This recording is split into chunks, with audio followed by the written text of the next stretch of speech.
तो guys welcome to our channel. मैं हूं अनिकेत अग्रवाल और आज हम बात करने वाले हैं मार्केट के अंदर जो आज भी डाउनफॉल हमें देखने को मिला and as per our analysis जो हमने रात को किया था with respect to the Iran war, तो वही चीज़ हमें देखने को मिली मार्केट में बिल्कुल ट्रू होती हुई।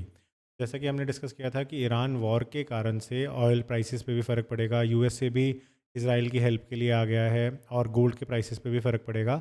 एंड कहीं ना कहीं एफ आई आईज़ या डी आई आईज़ भी जो हैं या जो रिटेल इन्वेस्टर्स भी हैं जो हैवी प्रॉफिट्स पे बैठे हैं, कि हमने देखा था कि ब्लू चिप कंपनीज़ के अंदर भी आपको 30-32% का प्रॉफिट मिनिमम मिल रहा है। अगर आप म्यूचुअल फंड इन्वेस्टर हो तब भी आप 50% की एक साल की एवरेज लेके चल रहे हो। अगर आप स्मॉल कैप में इन्वेस्ट कर रहे हो तो लगभग आपका पैसा पिछले एक साल में डबल हुआ है। तो इन्हीं सब चीज़ों के चलते हमने देखा बहुत ही उम्दा रिजल्ट्स देखने को मिले। तो ऐसी पैनिकी सिचुएशन के अंदर अगर कोई पर्सन ऐसा भी होगा जिसको कि ट्रस्ट है स्टॉक मार्केट पे, फिर भी वो अपने प्रॉफिट्स के ऊपर क्योंकि इतने हैवी प्रॉफिट्स पे बैठा है तो वो प्रॉफिट बुकिंग करने की कोशिश ज़रूर करेगा। It's a normal human psychology. वही चीज़ होते हुए हमें देखने को मिली मार्केट में। और इसीलिए एक तो एफ का हैवी सोल्ड ऑफ आया। कुछ लोगों का कहना ये भी है, कुछ रिपोर्ट्स का कहना ये भी है कि ये सारा का सारा पैसा एफ अब चाइना में लगा रहे हैं, क्योंकि चाइना की मार्केट के पहले नेगेटिव रिटर्न्स थे लेकिन अब काफ़ी अच्छे पॉजिटिव रिटर्न्स वहाँ पे देखने को मिल रहे हैं। सेकेंडली वॉर के कारण विड्रॉल हो रहा है। थर्डली अगेन पूरे के पूरे ऑयल सेक्टर इफेक्ट होता है, गोल्ड सेक्टर इफेक्ट होता है, मेटल्स उससे इफेक्ट होते हैं और सारा का सारा आपका एफ एम सी जी इफेक्ट होता है and so on and so fourth. तो पूरा का पूरा कोरिलेशन आपका वॉर से देखने को हमें मिलता है। जैसे कि रशिया के टाइम पे हमने देखा था जब 2022 के अंदर फरवरी में वॉर हुई थी, तो एक स्टीप फॉल हमें इंडियन मार्केट के अंदर देखने को मिला जो कि ग्रेजुअली बढ़ा कि वो वॉर एक इनकन्क्लूसिव सी वॉर निकली थी। तो यहाँ पे भी अभी क्योंकि इनकन्क्लूसिव हो सकता है ये भी हो या फिर हो सकता है ट्रूस हो जाए, लेकिन एज़ ऑफ नाउ तो ट्रूस नहीं है। रादर ईरान ने 200 से ज़्यादा बम मिसाइल्स अटैक किए थे। हेडक्वार्टर्स ऑफ मोसाद उसको अटैक कर दिया था। और वहाँ पे इसराइल और यूएसए कह रहे हैं कि भाई हम ईरान को छोड़ेंगे नहीं। इसराइल कह रहा है कि दे विल हैव टू पे, एंड इसराइल के पास ऐसी टेक्नोलॉजीज़ भी हैं जिससे कि वो उनकी पूरी की पूरी ऑयल फील्ड्स को तबाह कर सकती हैं। ऊपर से ईरान के अंदर इंटरनल अनरेस्ट जो है, सिविल वॉर जैसी सिचुएशन वो और सेपरेटली क्रिएट हो सकती है कि जो पॉलिटिकल राइवलरीज थी या जो political powers out of power थी ईरान के अंदर, वो हो सोचेंगे कि हम इस मौके का फ़ायदा उठा के किसी तरह से तख्ता पलट कर सकें। All those situations will add to the more unrest that is already going on. अगर हम देखें टॉप से मार्केट कहाँ तक आया है, तो लगभग टॉप इसका बना था लास्ट टाइम मार्केट का अराउंड 26,200-250, और ये 25,250 यानी कि लगभग आपका बंद हुआ है लगभग 600 पॉइंट्स के करीब डिफरेंस में बंद हुआ है। So in percentage it is approximately 1,000 points, लगभग 4% के करीब आपका ये आपको डाउनफॉल देखने को यहाँ पे मिला है। अगर हम बात करें अब सपोर्ट्स की और रेजिस्टेंस की, तो सपोर्ट अगर हम देखते हैं तो एक तो आपको यहाँ पे सपोर्ट दिख ही रहा है, इट्स अ माइनर सपोर्ट। ये खुद भी अभी ये वाला पॉइंट जो है ये भी एक सपोर्ट पॉइंट है, यहाँ पे आप देख सकते हो इट्स अ सपोर्ट पॉइंट। तो लेकिन ये बहुत ही वीक सपोर्ट है और यहाँ से बाउंस बैक करना मुझे मुश्किल लगता है, बट देर आर चांसेस कि एक अच्छी पॉजिटिव न्यूज़ आए सुबह और यहाँ से आपको बाउंस बैक देखने को मिले। This is also an again weak support level, यह 24,800 के करीब का। एंड इसके बाद जो स्ट्रॉन्गर सपोर्ट आता है वो आपका आता है इस जोन के अंदर। ये जो आपका जोन है जहाँ पे आपको कई सारी रेड कैंडल्स दिख रही हैं और ये आपका 44 जो डीएमए है उसको भी टच कर रहा है, और उसके बाद आपका ये लगातार दो आप कह सकते हो कि पैटर्न बनाते हुए हाईज बना रहा है। एक हाई इसने बनाया है यहाँ पर 25,298 पे, फिर सेकंड हाई आपका बना यहाँ पर 26,238 पे। This is a strong support zone. इस स्ट्रॉन्ग सपोर्ट जोन की अगर हम बात करें तो 24,200 के करीब का ये लेवल है। 24,200 के आसपास अगर मार्केट आती है तो there is a good chance कि यहाँ से आपको एक बाउंस बैक मिल सकता है, बशर्ते एफ आई आईज़ भी पॉजिटिव रहे हैं, रिटेलर्स भी पॉजिटिव रहे हैं, क्योंकि जैसे मैंने आपको बताया बहुत सारे म्यूचुअल फंड हाउसेज़ की भी रिपोर्ट्स अगर आप देखो, म्यूचुअल फंड्स के अंदर जो लोग अच्छे प्रॉफिट्स पे बैठे थे वो लोग भी प्रॉफिट बुकिंग इस वक्त कर रहे हैं। वो सारे की सारी चीज़ों को देखते हुए यहाँ पे आपको एक अच्छा सपोर्ट मिल सकता है। तो there is a good chance कि यहाँ तक मार्केट अभी और फॉल कर जाए। तो अगर हम यहाँ से काउंट करते हैं तो वी आर टॉकिंग अबाउट 4-4.5% का और फॉल है, यानी कि टोटल फॉल अगर आप देखो तो 8.5% का ये फॉल यहाँ तक हो जाएगा। अगर यहाँ पे सपोर्ट टूटता है तो then the market can fall further till here. तो 22,500 के करीब का जो लेवल है फिर वो आ जाता है। इसके बाद आप देख सकते हो कि there is a almost empty pattern, और जो सपोर्ट्स भी हैं वो थोड़े थोड़े ही सपोर्ट्स हैं, और साइकोलॉजिकल सपोर्ट भी ये है।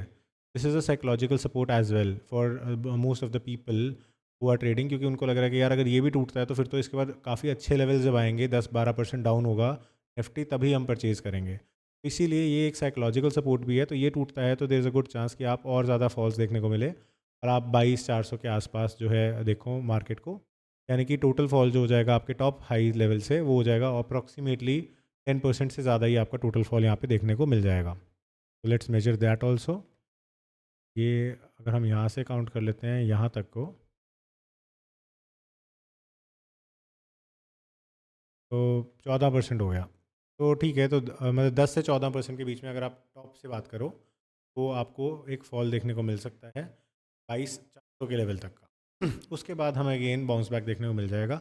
बस ये बड़ा इंपॉर्टेंट होता है कि आपकी जो मूविंग एवरेजेस हैं उससे कोरिलेट करता रहे आपका जो चार्ट पैटर्न है, और उससे आपको ज़्यादा एक आप कह सकते हो कि सभी लोग अंदाजे ही लगाते हैं कि मार्केट सुप्रीम है, कुछ भी हो सकता है, सबके अंदाजे फेल भी हो सकते हैं, बट आपको थोड़ा सा आइडिया ज़्यादा बेटर मिल जाते हैं। इसीलिए हमने दो मूविंग एवरेज 44 और 200 को यूज़ किया हुआ है यहाँ पे। इसमें आप देख सकते हो कि किस तरीके से जो वॉलेटिलिटी है उसको आप प्रिडिक्ट कर सकते हैं। अगर बैंक निफ्टी की बात करते हैं तो बैंक निफ्टी के अंदर भी हमें सेम ही पैटर्न को देखने को मिला। Let's open bank Nifty.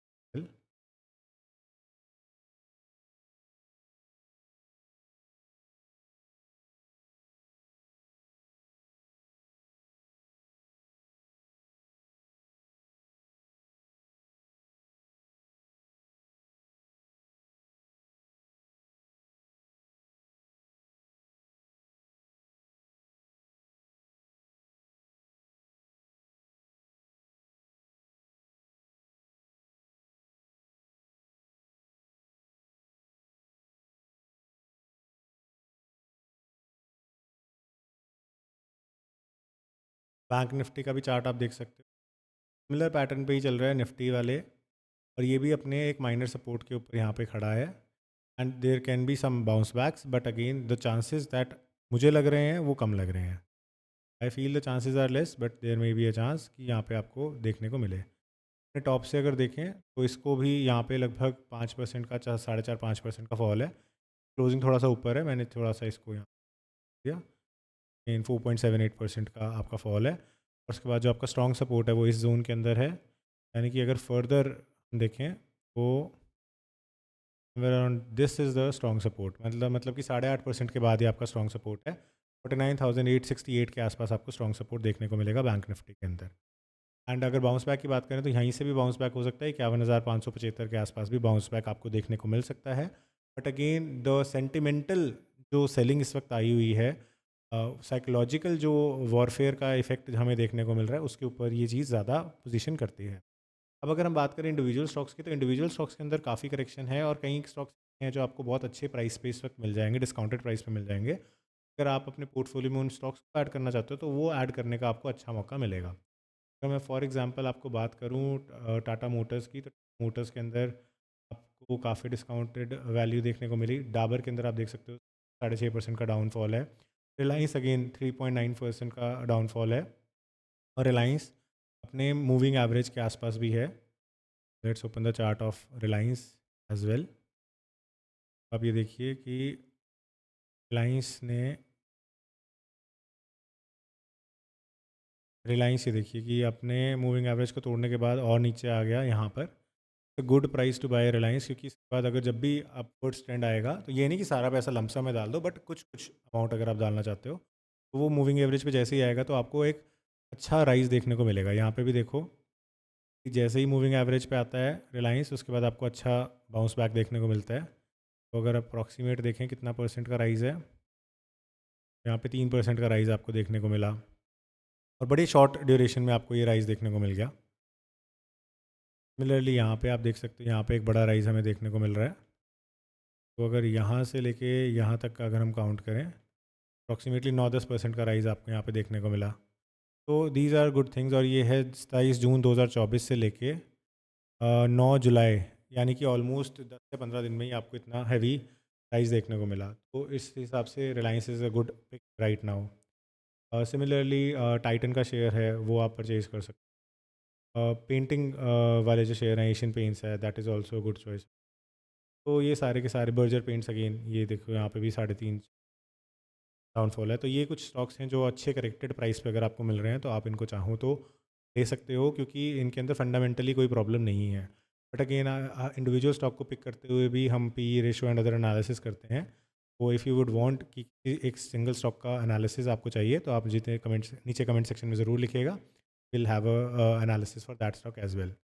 This was it for this video. तो क्या ये डाउनफॉल कंटिन्यू करेगा? My answer, my analysis would be yes. At least 4-5% तो और रहेगा, ताकि ओवरऑल मार्केट का जो टॉप था उससे 10% नीचे तो मार्केट रहना चाहिए, एंड उसके बाद जाके हमें शायद बाउंस बैक देखने को मिलेगा। This is my, I may be wrong, and yeah this was it for this video. Thanks for watching this video. Have a nice day.